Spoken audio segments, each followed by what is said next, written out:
भट्टी साहब, जैसा आप आश्रम में आए हुए हैं, लगातार बता रहे हैं कि मीडिया वालों ने बुलाया था इसलिए आप यहाँ आए हैं। जी, आपको क्या जानकारी है बाबा जी अभी फिलहाल कहाँ पे हैं? मुझे जानकारी नहीं है कहाँ है।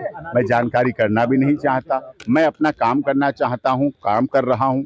कल से जब से इंगेज हुआ हूँ तब से चीज़ों को रखा है। मैंने सबसे पहले इंटरेस्ट दिखाया जो हॉस्पिटलाइज लोग हैं। मैंने लिस्ट मांगी प्रशासन से भी, कहाँ कहाँ हॉस्पिटल है। मुझे पता चला अलीगढ़ के दीनदयाल हॉस्पिटल में है, हाथरस के हॉस्पिटल में है, बंगा हॉस्पिटल है जो हाथरस में, वहाँ है। और इसमें जो क्या था जहाँ घटना स्थल हुआ सिकंदरा राव, वहाँ घटना स्थल फुलबारी, उसके वहाँ के हॉस्पिटल में, वहाँ पता चला वहाँ छोटा सा हॉस्पिटल था।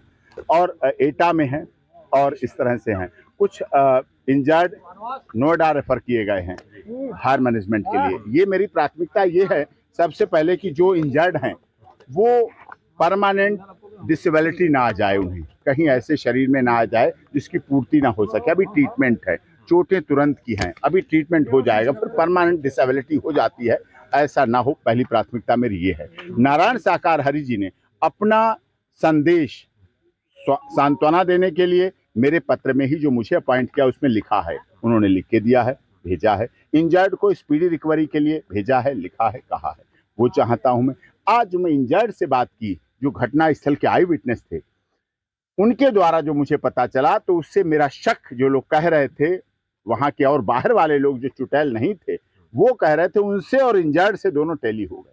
इंजर्ड ने, बुजुर्ग महिलाओं ने, बहन बेटियां जो हाथरस और वहां एडमिट थी, उन्होंने साफ तौर पर कहा बेटा ऐसे घटना कभी नहीं हुई। मैंने कहा आप कब से आती हैं यहाँ? कहीं कोई किसी ने बताया 15 साल, किसी ने 18 साल ऐसे बताया। और कहीं हर महीने प्रथम मंगल होता है। कहीं अभी पिछले बार जरूर इलेक्शन कमीशन की आचार संहिता लग गई थी, इसलिए फरवरी से लेकर जून तक कोई सत्य का साथ मानव मंगल मिलन सद्भावना समागम नहीं हुआ। इसलिए ये जुलाई में हुआ, इसलिए प्रथम मंगल था, इसलिए पहुंचे। लेकिन जो भीड़ थी में से कुचलने वाले लोग थे, वो ऐसा लग रहा था हट्टे कट्टे थे, शराब भी पिए हुए थे। उन्होंने जैसे ही देखा मौका वैसे वो शुरू हो गए। मैंने कितनी देर हो गई थी नारायण साकार हरि के जाते हुए, तो उन्होंने कहा 30-35 मिनट, आधा घंटा लगभग होगा था उनके गए हुए। और उसके बाद इस घटना को पूरा इंतजाम कर दिया। फिर नहीं दिखाई दिया कौन किसके ऊपर चढ़ रहा है, कौन दबा रहा है, कौन गिर रहा है।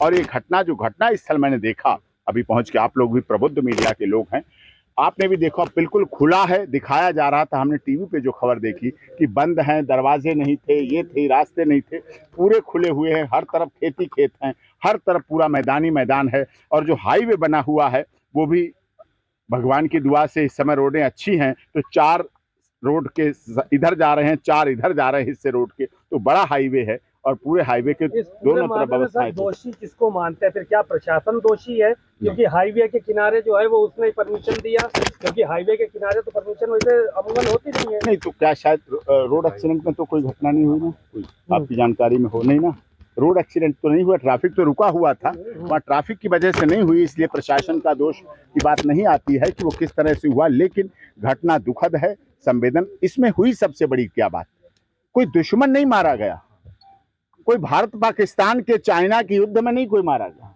बात हुई अपनों के द्वारा, जो आयोजक वही थे, वही कार्यक्रम करने वाले, वही आयोजन करने वाले, वही व्यवस्था करने वाले, वही देखभाल करने वाले, वही बुलाने वाले, वही बिजली लगाने वाले, वही जनरेटर वाले, वही पानी वाले, वही पार्किंग वाले, वही दरी वाले, वही कालीन वाले, वही लाउड स्पीकर वाले।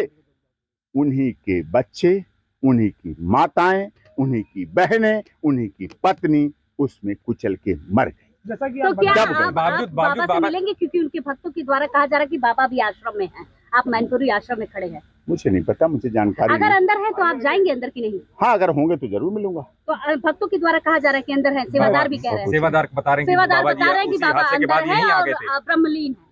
तो ब्रह्मलीन तो फिर बेकार जाना हो जाएगा। हाँ। मैं पाप का भागी थोड़ी बनूंगा। मैं तो सनातन धर्म को मानने वाला हूँ। मैं तो हर महान व्यक्ति को नमन करता हूँ।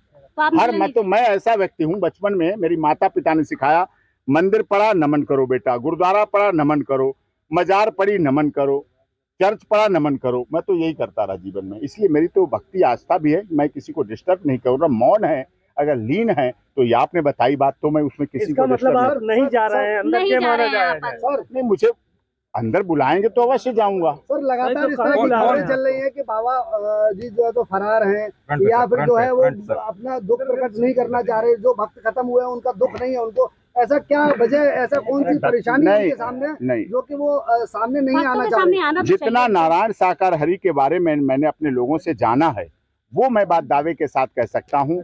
नारायण साकार हरि ना फरार होने वाले हैं ना भागने वाले हैं। डॉक्टर भीमराव अंबेडकर जी के संविधान को मानने वाले हैं, कानून को मानने वाले हैं, भारत के नागरिक हैं और वहाँ जहाँ होंगे सही तरीके से जिस आश्रम में होंगे, और बता दूं किसी होटल में नहीं होंगे जो बताया लोगों ने, कभी होटल में नहीं रुकते, कभी किसी के घर में नहीं रुकते, आश्रम में रुकते हैं। आश्रम किसी का हो, जिसका हो उसके आश्रम, और आश्रम उनके अपना नाम कोई नहीं है। मैंने कहा उनके कितने नाम आश्रम है भाई, मेरे में अंदर भी तो क्यूरियोसिटी है कि मामला क्या है, कहाँ तक हम भी क्या कर सकते हैं, तो कि उनके पहली नाम बार तो ऐसा है आश्रम कि कोई बाबा नहीं। कहाँ है पता नहीं चल रहा है, पता फिर नहीं भी चल उसके बाद आप सफाई दे रहे हैं, मगर आप बता रहे हैं लगातार कि बाबा किसी आश्रम में होंगे। बहुत सी बातें तो आप लोगों से पता चल गई। स्वाभाविक बात है कि लोग जानना चाह रहे हैं कि बाबा हैं कहाँ, और अपना बयान जारी इतने बड़े हादसे को लेकर अभी तक नहीं आया। जैसे मुझे पता चलेगा, हाँ मुझे जैसे पता चलेगा, आपको तो बताना चाहिए था, जो उनके ऊपर ये क्वेश्चन मार्क लग रहा है उसको हटाने की जिम्मेदारी तो आपकी है। देखिए जैसे मुझे पता चलेगा, मैं पेट में कुछ रखता नहीं, आपके साथ शेयर करूंगा,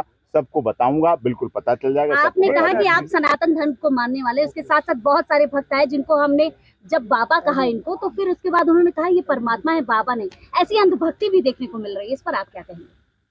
जिसके अंदर आत्मा है वो परमात्मा है, मैं भी परमात्मा हूँ। अच्छा, आप भी परमात्मा है। अरे मेरे अंदर आत्मा है, मैं बोल रहा हूँ मैं परमात्मा हूँ, मेरे अंदर आत्मा है, आत्मा अजर है, हमारा जिस दिन ये निकल जाएगी उस दिन आप सब लोग क्या कहोगे, जल्दी जल्दी इसी करो। बीच कहेंगे बाबा की आत्मा की आवाज नहीं सुनाई दे रही लोगों को, मेरी तो सुनाई दे रही है ना, आपकी दे रही है, मगर बाबा की आत्मा सुनना चाह मेरे रहे हैं, अंदर मगर मेरे अंदर तो परमात्मा तो है ना। आप तो मान रहे हैं, मगर बाबा की आत्मा मर गई है क्या?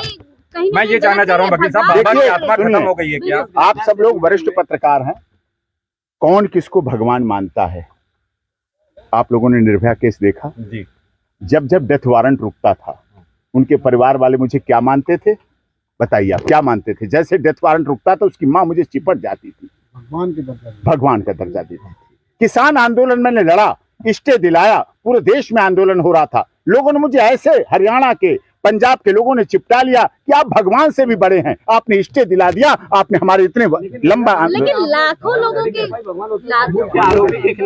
लाखों लोगों को इस तरह सर बाबा पे बात करिए, राज्य को चूम कर जाना, ये चीज जानना चाह रहे हैं, सेवादारों पे मुकदमा दर्ज हुआ है, सेवादार भी बाबा के थे, तो क्या बाबा की जिम्मेदारी नहीं बनती उन सेवादारों के लिए कुछ शब्द आके बोलते? मैं उनकी जिम्मेदारी का क्या बताऊं, किसकी जिम्मेदारी बनती है किसकी नहीं बनती है। अब आप बता रहे मौन साधना में हैं, नहीं, हम ये नहीं बता रहे परिवार के लिए आप बता रहे हैं। सीधा आपने अभी बताया कि जो आपका बयान है वो बाबा का बयान माना जाए। स्वाभाविक बात है कि आपकी बाबा से संपर्क होगा, बाबा से बात हो रही है। हाँ, जो बयान मेरा है वो माना जाए।